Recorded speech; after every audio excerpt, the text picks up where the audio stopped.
रायगड, रत्नागिरी, सिंधुदुर्ग जिल्ह्यात वादळी वाऱ्यासह अवकाळी पाऊस झालाय। रायगडच्या महाड, माणगाव, पोलादपूर, श्रीवर्धन भागात तुफान पाऊस झाला आहे। लोणेर परिसरातही आज दुपारी गारांचा पाऊस कोसळलाय, तर विजांच्या कडकडाटासह रत्नागिरी, चिपळूण आणि परिसरात जोरदार पाऊस झाला आहे।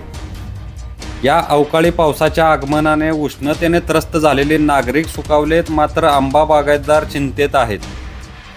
दुपारी 3 वाजेपर्यंत कडक उन्हाचे चटके बसत असताना अचानक रायगड, रत्नागिरी, सिंधुदुर्ग जिल्ह्यात वादळी वाऱ्यासह ढगाळ वातावरण निर्माण होऊन जोरदार पाऊस झालाय।